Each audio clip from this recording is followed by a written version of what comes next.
Ketika antum sedang disakiti orang lain, maka Anda memiliki 3 pilihan cara untuk membalasnya. Ketika Anda disakiti, sakit itu kayak ngenes banget. Dan mohon maaf ya, kadang-kadang kan kita kalau ada orang curhat itu kita sekedar memahami curhatannya dari tulisan. Dalam keadaan boleh jadi perasaan yang dia tumpahkan di dalam curhatannya itu melampaui sakitnya dari sekedar apa yang dia tulis. Maka kadang-kadang kita juga perlu memahami sih ya yang semacam itu. Nah maka begini, ketika Anda merasa tersakiti, maka Anda ada 3 cara pilihan untuk membalas. Dan semuanya boleh, dan Anda tidak berdosa, serta bukan aib. Faham ya? Boleh, tidak dosa, dan bukan aib. Artinya memang syariat memberi Anda pilihan itu. Nomor 1, balaslah keburukan orang yang menyakiti Anda dengan keburukan yang semisal, setara. Jadi misalkan Anda dipukul pipi, balas pukul pipinya. Anda diribah, balas dia ribah. Anda misalkan dihina, balas hina dia. Boleh enggak? Boleh. Loh Ustaz, kok ajarannya membalas? Karena memang begitu. Supaya orang yang melakukan tahu bagaimana rasanya orang yang tersakiti karena perbuatan dia. Maka boleh nggak dibalas? Boleh. Apa dalilnya? Allah Ta'ala berfirman, وَجَزَاءُ سَيِّئَةٍ سَيِّئَةٌ مِثْلُهَا. Allah firmankan di dalam Al-Quran, dan balasan suatu keburukan adalah keburukan yang serupa. Ditafsirkan oleh para ulama, boleh loh ternyata kita membalas keburukan orang lain dengan keburukan semisal seperti yang dia lakukan kepada kita. Anda merasa tersakiti oleh orang lain, balas supaya bagaimana dia ikut merasakan sakitnya Anda ketika tersakiti. Itu pilihan yang pertama. Tapi apa yang Anda dapat? Anda tidak mendapatkan apapun kecuali apa? Puas di dalam hati. Dikira saya nggak bisa. Dikira saya nggak berani. Tuh syukurin lo. Gimana tuh rasanya disakitin orang. Tapi dia nggak berdosa. Dan biasanya Ustaz, yang seperti itu nggak puas nggak Ustaz ternyata membalas seperti itu. Nggak bisa. Kurang ini aku bahas. Kurang ya. Lah, Karena merasa kurang. Dorongannya bukan dari kebaikan, tapi dorongannya dari keburukan. Dan keburukan itu tidak pernah memunculkan kepuasan. Dan ini quote keren ini. Orang yang melakukan keburukan tidak ada endingnya. Sementara kebaikan endingnya surga. Masya Allah. Endingnya kepuasan, endingnya ketenangan, endingnya kebahagiaan. Kan begitu. Itu yang pertama. Silakan dibalas. Tapi Anda nggak dapat apapun kecuali sekedar mungkin perasaan bisa membalas. Bisa saja. Membalas gitu aja ya. Bisa balas. Cara yang kedua, ketika Anda disakiti orang lain, Anda punya pilihan apa? Biarkan dia di dunia jangan dibalas. Tapi tagih dia kelak di akhirat. Di hadapan Allah Subhanahu wa Ta'ala. Ketika di saat itu tidak ada kezaliman, di bawah pengadilannya Allah yang maha adil, dihisap langsung oleh Allah yang hisapnya paling teliti. Nah, ketika Anda membiarkan orang yang menyakiti Anda di dunia, tapi Anda tagih untuk berupa pahala yang Anda dapatkan kelak di akhirat, apa dalilnya? Biarin di dunia. Kamu menghina saya, udah biarin, nanti di akhirat kita ketemu. Gitu kan? Oh kamu ambil duit saya, udah biarinlah di dunia, nanti biar di akhirat Allah yang mengadili. Apa dalilnya? Insya Allah semua pemirsa tahu mengenai hadis yang berbicara tentang orang yang bangkrut. Ketika Nabi SAW bersabda, Atadruna manil muflis? Tahukah kalian siapa orang bangkrut itu? Para sahabat jawabannya ya tentu duniawi banget kan. Apa jawabannya? Yaitu orang yang berdagang, dagangannya habis, duitnya nggak ngumpul. Rasulullah bilang, minus sudah. Minus tenaga, minus tempat, segala macam minus. Rasulullah SAW mengatakan, bukan itu yang saya maksud. Al-muflisu min ummati, orang bangkrut dari umatku adalah mereka yang datang pada hari kiamat membawa pahala sholat. Anda sholat kan? Membawa pahala puasa, tentu Anda puasa kan? Membawa pahala sedekah, Anda juga sedekah. Baca Al-Quran, Anda baca Al-Quran. Bawa pahala haji umroh, Anda lakukan semua itu. Tapi orang ini yang datang ke akhirat membawa pahala sedemikian rupa banyaknya, ternyata pernah memukul si fulan, pahalanya diambil oleh si fulan yang dipukul. Pernah menggunjing si fulan, pahalanya diambil sama si fulan yang dia gunjing. Pernah memfitnah si fulan, pahalanya diambil oleh si fulan yang pernah dia fitnah. Pernah mencurangi si fulan, pahalanya diambil sama si fulan yang pernah dia curangi. Dan datang berbagai macam orang-orang yang pernah dia zalimi untuk menuntut balas kepadanya di hari kiamat. Kalau pahalanya habis, sementara yang nuntut masih banyak, maka Allah jadikan dosanya orang yang terzolimi ditanggung oleh orang yang menzolimi. Insyaallah. Ini pilihan kedua. Sabar sejenak di dunia, tuntutnya di mana? Di akhirat. Ya sedikit lebih baik dibanding yang pertama. Tapi untuk pemirsa podcast itu pilihannya ketiga. Kita tidak menganjurkan dua pilihan pertama. Nah, yang ketiga. Yang ketiga. Apa itu, Ustaz? Tidak membalas di dunia dan tidak menuntut di akhirat. Terus pertanyaannya, saya dapat apa? Di dunia nggak balas, nggak mukul, nggak gunjing, nggak menghina. Terus di akhirat saya juga nggak nuntut buat dia. Maka terus saya dapat apa? Allah Ta'ala langsung yang menanggung ganjaran untuk Anda. Maka Allah Ta'ala berfirman di dalam Al-Quran, "Faman afa", barang siapa yang memaafkan, wa aslaha, memperbaiki hubungan dengan tidak menuntut kelak di hari kiamat. Apa yang dia dapatkan? Fa ajruhu 'ala Allah, balasannya langsung Allah yang memberi. Misalkan begini, apabila antum ana sakitin, terus antum nuntut ana, Allah kasih dari kezoliman yang ana lakukan kepada antum pahala cuma secangkir. Ini ukuran kezoliman yang saya lakukan, Anda dapat pahala 1 cangkir dari kebaikan yang saya lakukan. Ini kalau nuntut. Kalau tidak nuntut, Allah kasih 1 galon kebaikan. Tentu lebih besar 1 galon kan. Nah, itu ada 3 pilihan ketika Anda merasa tersakiti oleh orang lain. Balas, atau biarkan dunia tuntut akhirat, atau biarkan dunia jangan tuntut akhirat. Dapat apa? Allah langsung yang akan memberi ganjarannya. Nah, misal begini, Ustaz. Kalau misalkan ya kita dizalimi orang. Misalkan dizalimi, terus gini, Ustaz. Iya. Ya Allah, karena doa orang terzalimi kan makbul, Ustaz ya. Betul. Terus kita ngomong, ya Allah, saya dizalimi dengan posisi saya yang dizalimi ini, saya gunakan untuk berdoa kepadamu, saya ingin diganti dengan surga. Jadi itu gimana, Ustaz? Itu termasuk kepada pilihan yang mana? Jadi dia juga dia mengabaikan orang yang dizalimi. Itu masuk pilihan yang ketiga. Ketiga ya. Dia Boleh tidak membalas dan dia tidak menuntut. Dan itu sebenarnya beda kasus kan. Ini kasusnya keutamaan orang yang ketika tersakiti, terzolimi, itu kan disebutkan oleh An-Nabi SAW di antara 3 doa yang tidak tertolak itu doaul mazlum, doanya orang yang teraniaya. Maka ketika kita teraniaya, kita punya 1 kesempatan doa terijabah. Maka sayang sekali kalau doa yang mustajab ini kita gunakan untuk berdoa yang jelek kan. Kenapa tidak kita gunakan waktu yang mustajab ini untuk berdoa dengan doa yang baik? Ya Allah, kuatkan kesabaranku, ya Allah berikan keistiqomahan kepadaku, ya Allah masukkan aku ke dalam surga tanpa hisab dan tanpa adab. Diterima nggak sama Allah? Diterima karena dia posisinya apa? Terzalimi. Tapi mungkin nggak gini, Ustaz. Ini pertanyaan lanjutannya.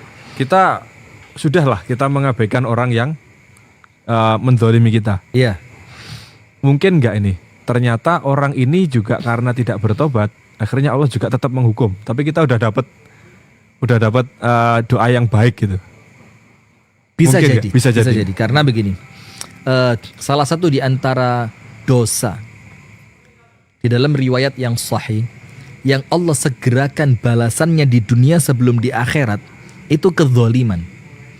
Maka urusan dia bakal dibalas atau tidak sama Allah, itu urusannya dia dengan Allah. Urusan dia dengan kita, saya memaafkan atau tidak. Kalau saya memaafkan, maka urusan dia dengan saya selesai. Tapi urusan dia dengan Allah belum tentu selesai. Berarti ngeri. Karena dia menjalankan apa yang Allah larang kan? Iya.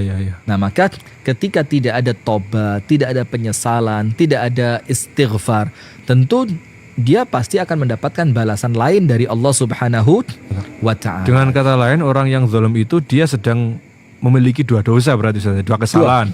Betul. kepada manusia dan kepada Allah. Betul, Berarti memang harus begitu. tuntas semuanya ini. Harus tuntas. Tapi ketika berkaitan dengan manusia, yang didahulukan minta maaf ke manusianya. Nah, sekarang kita masuk Ya. ke sikap. Sikap. Sekarang begini pemirsa. Ini justru inti dari pengajian kita di malam hari ini ya. Biar kemudian senyum ini tetap merekah di bibir saya. Ini kan kiasan ya, artinya bagaimana kita ridho, kita tetap husnudzon, kita tetap optimis, tetap semangat, walaupun kemudian kita dalam keadaan terluka. Yang pertama, ini poin yang keren-keren sekali saya rasa. Nomor satu, yakini bahwa orang yang tersakiti orang lain, tersakiti oleh orang lain, pada hakikatnya dia sedang diuji oleh Allah lewat orang tersebut. Siapapun orang itu. Siapapun. Maka misalkan saya disakiti oleh tetangga saya, maka memang sengaja Allah kirimkan dia sebagai ujian buat saya kan. Saya sedang terkena musibah. Sementara di dalam hadis yang sahih, Rasulullah SAW bersabda, "Man yuridillahu bihi khairan yusib minhu." Barang siapa yang Allah inginkan kebaikan untuknya, maka Allah berikan kepadanya musibah. Itu poin pertama. Berarti ketika kita tersakiti, kita kena musibah, ini Allah sedang menginginkan kita baik. Sementara keinginan itu ketika Allah yang menginginkan, pasti terjadi apa enggak? Pasti terjadi. Pasti. Idza arada syai'an ayyaqula lahu kun fayakun. Tidak ada yang mustahil bagi Allah. Ketika Anda terkena musibah, apapun, Anda disakiti orang, sakit hati banget karena omongan orang, karena hinaan dari orang lain, karena fitnahan dari orang, maka ingat saat itu Anda sedang diinginkan kebaikan oleh Allah datang pada Anda. Sementara yang menginginkan Allah, maka pasti kebaikan itu akan datang. Nah, maka ketika kebaikan itu sedang dinantikan kedatangannya dan pasti datang, maka untuk apa Anda menangis kan? Saatnya Anda apa? Tersenyum. Poin kedua, suatu hari Abu Bakar As-Siddiq radhiyallahu taala anhu wa ardahu itu duduk bersama An-Nabi sallallahu alaihi wasallam. Ketika Rasulullah sedang duduk bersama Abu Bakar, maka datang seorang laki-laki mencaci maki Abu Bakar. Abis kamu ini abis. Dan Rasulullah, apa yang Rasulullah lakukan? Jalisun yatabassam. Rasulullah sekedar duduk, tidak membela Abu Bakar. Dalam beberapa keadaan Rasulullah malah tersenyum. Coba, ini sahabatnya disakitin orang dengan lisannya, Rasulullah cuma apa? Tersenyum. Kemudian ketika falamma radadtu alaihi ba'da qawli, kata Abu Bakar radhiyallahu anhu, ketika aku mulai balas orang ini sedikit dari omongannya dia, tiba-tiba apa? Rasulullah berdiri dan Rasulullah meninggalkan saya. Kemudian Abu Bakar kaget, loh tadi saya dicaci maki, saya disakiti, engkau diam. Ketika aku mulai membela diri, engkau berdiri dan engkau pergi. Maka oleh Abu Bakar Rasulullah dikejar, didatengin. Terus Abu Bakar tanya, ya Rasulullah, aku dihina, aku disakiti, engkau diam. Ketika aku mulai membalas sedikit dari ucapannya, engkau berdiri dan kemudian engkau pergi. Apa Rasulullah katakan? Ya Abu Bakar, tadi waktu engkau duduk diam tidak membalas, saat itu malaikat-malaikat Allah berada di atas kepalamu dan dia membelamu. Sekarang lihat, ketika Anda tersakiti dan Anda tetap memunculkan senyuman, malaikat yang bela Anda. Tapi ketika engkau mulai membalas, maka malaikatnya pergi, posisi malaikat digantikan setan. Rasulullah mengatakan, maka aku tidak mau duduk bersama dengan setan. Berarti ingat poin yang kedua, ketika Anda merasa tersakiti, cukup diam, nikmati, yakini bahwa Anda sedang dibela oleh malaikat-malaikat Allah, dan kemudian malaikat-malaikat itu sedang membalaskan keburukan orang tersebut untuk Anda. Poin ketiga, ini kisah sering sekali disampaikan. Tapi kemudian kita perlu terus mengulangnya untuk pengingat buat diri kami pribadi, buat pemirsa sekalian, dan insya Allah buat siapapun yang mendengarkan tayangan ini. Kisah antara Abu Bakar As-Siddiq yang kemudian putrinya yang notabene adalah istri dari An-Nabi SAW, yaitu Ibunda Aisyah, difitnah dengan fitnahan yang sangat keji, yaitu difitnah melakukan zina, wal'iyadzubillah. Ternyata singkat cerita, setelah kisah fitnahan ini terbongkar, ternyata ketahuan salah satu yang memfitnah dalangnya adalah sepupunya Abu Bakar yang bernama Mistah. Masih family ya. Sepupu, dekat. Iya. Dalam keadaan si Mistah ini laki-laki miskin yang semua keperluan sehari-hari kehidupannya dibiayai oleh Abu Bakar. Makannya, pakaiannya, uangnya, rumahnya, semua dari Abu Bakar. Akhirnya Abu Bakar As-Siddiq radhiyallahu ta'ala anhu merasa marah. Dan nampaknya kok ya memang pantas ya marah. Loh, ini putriku. Dalam artian yang lain dia juga masih kerabatmu wahai Mistah. Dalam keadaan engkau orang miskin yang semua kebutuhanmu aku bantu. Kok tega-teganya engkau memfitnah putriku? Maka ketika Abu Bakar marah, maka Abu Bakar bersumpah dengan nama Allah bahwa mulai hari ini Abu Bakar As-Siddiq tidak akan membantu Mistah. Biarin dia mau melarat, dia mau miskin, dia mau kelaparan, itu urusannya dia. Karena memang dia pantas mendapatkan itu. Tak lama setelah sumpah Abu Bakar untuk tidak akan kembali membantu Mistah, Allah turunkan ayat Al-Quran pada surah An-Nur ayat yang ke-22. Di mana Allah Ta'ala berfirman, وَلَا يَأْتَلِ أُولِي الْفَضْلِ مِنْكُمْ وَالسَّعَةِ أَنْ يُؤْتُوا أُولِي الْقُرْبَى وَالْمَسَاكِينَ وَالْمُهَاجِرِينَ فِي سَبِيلِ اللَّهِ. Yang artinya kurang lebih, tidak pantas, tidak selayaknya orang yang memiliki keluasan rezeki, orang yang memiliki keutamaan seperti Abu Bakar, itu bersumpah untuk tidak mau membantu kerabatnya, untuk tidak mau membantu orang-orang miskin, untuk tidak mau membantu para muhajirin. Maka Allah firmankan, وَلْيَعْفُوا وَلْيَصْفَحُوا. Hendaknya engkau maafkan dan hendaknya engkau berlapang dada. Ala tuhibbuna ayyaghfirallahu lakum? Bukankah kalian ingin diampuni oleh Allah? Wallahu ghafurur rahim, dalam keadaan Allah maha pengampun lagi maha penyayang.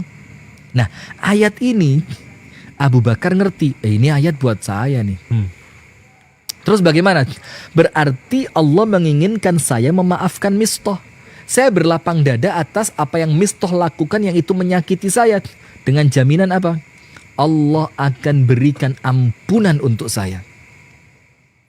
Maka al-jaza'u min jinsil amal, balasan sesuai dengan amalan. Maka tersenyumlah Anda, karena ketika Anda tersakiti dan kemudian Anda berlapang dada untuk bisa memaafkan, saat itu ampunan Allah sedang datang kepada Anda.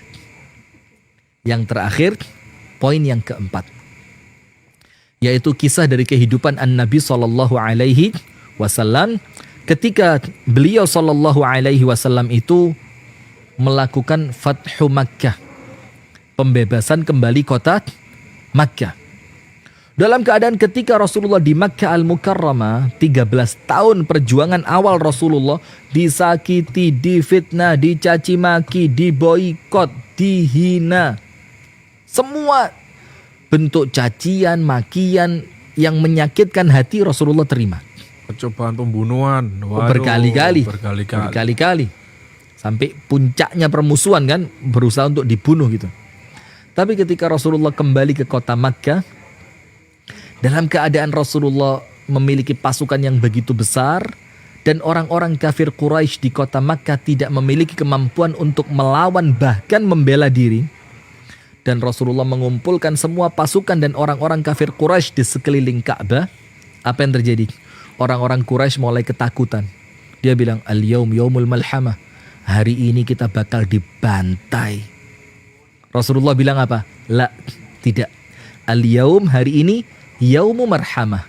Hari kasih sayang. Masya Allah. Idhabu fa'antumut tulaqa. Pergilah kalian semua, kata Rasulullah, semuanya kita maafkan. Coba bayangin.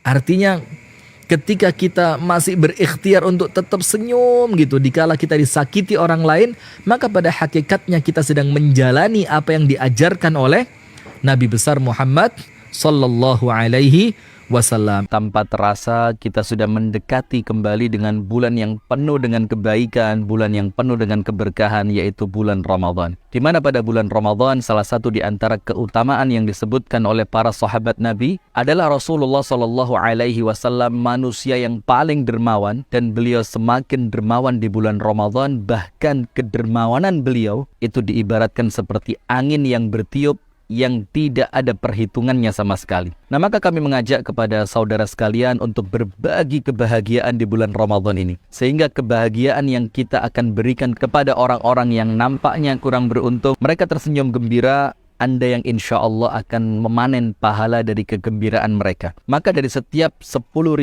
yang Anda sedekahkan kepada kami melalui Yayasan Sayap Dakwah Organizer, ada 10.000 porsi buka puasa yang kita bagikan, 1.000 paket untuk yatim, du'afa, dan mu'alaf yang akan kita berikan, dan pengadaan 1.000 kitab untuk kajian, dan 100 titik kajian Ramadan, penyelenggaraan i'tikaf, operasional dakwah, dan kegiatan sosial yang lainnya. Maka insya Allah apabila umur kita tidak sampai ke bulan Ramadan, maka harapan kita, harta kita yang akan sampai di bulan Ramadan. Maka kami mengajak, jangan lupa sisihkan sebagian dari harta kita melalui rekening Yayasan Sayap Dakwah Organizer di bawah ini. Barakallahu fikum. Assalamualaikum warahmatullahi wabarakatuh.